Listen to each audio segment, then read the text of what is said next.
Hi, my name is Tolá Okogwu and I am the author of Onyeka and the Academy of the Sun, my new novel. It's the beginning of a series and it comes out in June. I'm really excited to introduce you to this book. It's about a young girl called Onyeka.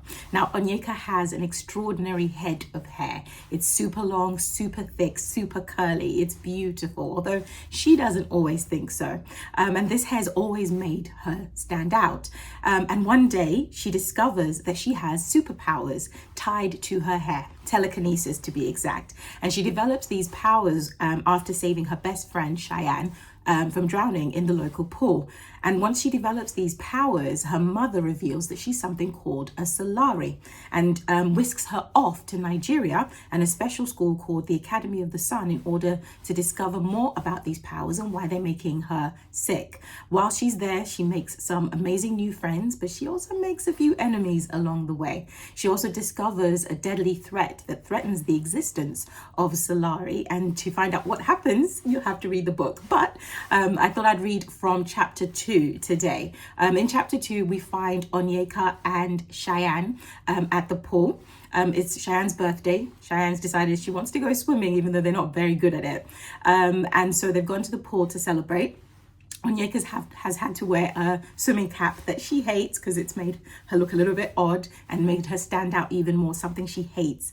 And so where we meet them, they're just about to go into the pool. So let's find out what happens. "There's a spot over there," Cheyenne says, pointing to an empty space near the shallow end. "Shay, I'm not sure about this," I say, but she's already moving off and I rush to keep up. "Will you just chill, Yeka," she calls back, shortening my name, even though she knows I don't like it. "You'll be fine once you get in." I catch up with her just as she reaches the edge of the water. "But we're rubbish at swimming." "Shut up, I can totally swim," Cheyenne says with a grin. Cheyenne only just got her 5-meter certificate. I know she's super proud and stuff, but I still don't understand why she thinks a pool party is a good idea.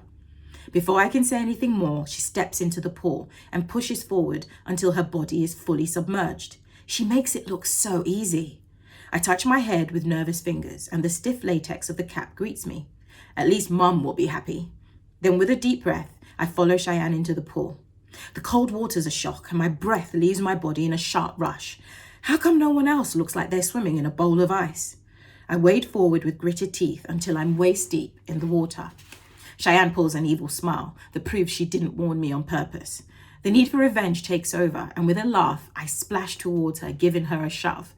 Cheyenne stumbles backwards, surprised. "I'm gonna get you for that," she crows gleefully. Before I know it, I'm fully underwater. Cheyenne's hands resting heavily on my shoulders. I struggle against her hold, pushing upwards until my head clears the surface. Cheyenne gasps and her expression freezes. Yeka, I'm really sorry." Thick strands of hair now rest heavily on my shoulders, the ends swirling in the water around me. So that's why the tight feeling around my head is missing. My chest pounds as heads turn in my direction while I search frantically for my swimming cap. By the time I spot it, it's well on its way to the deep end, weaving an impressive path between the thrashing bodies. My eyes move back to Cheyenne's guilty-looking face, and I know she's seen it too. An uncomfortable silence stretches between us like a worn elastic band.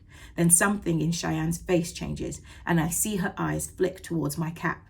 "Shay, wait," I call, but I'm too late. Before I can stop her, Cheyenne turns, pushing towards it.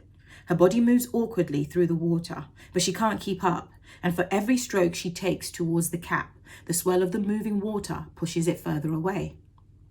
I want to yell at her to stop, to come back, but the thought of drawing more attention to myself freezes the words in my throat. Then Cheyenne does stop, and a long shudder runs through her body. She starts flapping her hands frantically as if she's in trouble. I swivel around to see if anyone else has noticed, but the world is still moving, totally oblivious. I turn back to Cheyenne in time to see her jerk once before silently slipping under the water. The ripples go still. A second passes, then another. As my heart pounds, a frantic rhythm in my chest. "Come on, Shay, where are you?" Then something floats to the surface of the water, something thin and red. Cheyenne's hairband bobs up and down, and I realize this is really happening. No, I breathe out as panic snakes through me. A part of me wants to run and hide, yet at the same time, I know I need to call for a lifeguard. but fear has taken my voice. My gaze returns to Cheyenne's headband and my body makes the decision for me. I push forward, instinct taking over. My legs kick through the water in a clumsy rhythm, as if they have a mind of their own. Maybe they do. Maybe they somehow know that they need to get to Cheyenne. When I reach the hairband, I take a deep breath, then plunge downwards. Dark hair billows around me, dancing through the water like swirling strings of blue-black ink. As my vision goes blurry, an eerie silence takes over, and shafts of light stream into the water. I peer through it, searching for Cheyenne. I don't see anything at first, but then a dark blob at the bottom catches my eye. I push downwards and wrap an arm around her small body before kicking out, trying to propel us upwards. But I'm too tired, and with the added weight of Cheyenne, it's even harder to move. My body seems to have finally remembered that I can't actually swim that well. A prickle begins in my head, and my grip on Cheyenne loosens. We're gonna die here, at the bottom of a swimming pool in the middle of Woolwich. Panic fills my chest as prickling pain spreads through my body, and I try to calm down enough to think.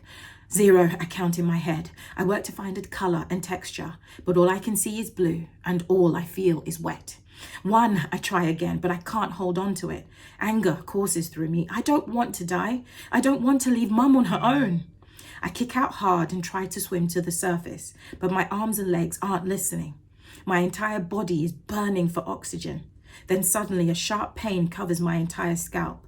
The world around me transforms as my hair curves into a protective bubble quickly surrounding us. My mouth opens, unable to believe my eyes, and water rushes in like a tidal wave. Just as the water starts to slide down my throat, the bubble solidifies around Cheyenne and me like a giant shield. For a moment, everything is still and strange and beautiful. Then without warning, we start moving quickly towards the surface, pushed by my shield of hair. As my head clears the water, my hair melts away behind me like a dream, and an arm yanks us up. I gasp in some much-needed air, my chest heaving with the effort, and water streams from my eyes and nose as we are hauled to the side of the pool. Oh my God, what happened? Through my coughing and spluttering, the frantic voice of a lifeguard above me barely registers. I look over at Cheyenne. Shay, I whisper. She doesn't move. Shay! It's a scream this time, one that crawls from somewhere deep inside my belly. Heads turn in our direction and a deafening silence falls as all activity seems to stop. Like hungry kids outside a chip shop, a crowd gathers around us. There are other lifeguards now, and I watch numb with fear as Cheyenne is swallowed by all the bodies. I lose sight of her, and the pounding in my chest begins again. But there's also a new queasy tightness in my stomach, a steady beat, an eroding clench that combine into a painful rhythm. Are you okay? I turn to find the lifeguard staring at me in a strange way. You all right? He asks again. I want to scream at the stupid question. Where are they taking her? I ask instead, my voice hoarse. He frowns, his eyes glued to my hair. What's his deal? How did you manage to get her out? He finally asks, ignoring my question. There's a worrying note of suspicion in his voice, and I swallow hard. I don't know how to answer him, because I don't know myself. 1 minute, Cheyenne and I were done for, then suddenly there was all this hair. My hair. My stomach tightens, and I reach up with a shaking hand, but it's just the usual thick strands.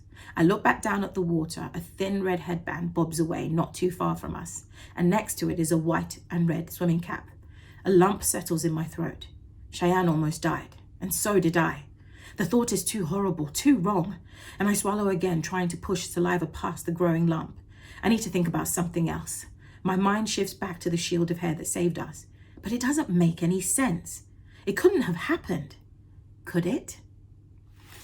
And that is the end of the excerpt. I really hope you enjoyed that, and I hope that you'll go out and get your own very own copy of Onyeka and the Academy of the Sun. Thank you for watching. Bye-bye.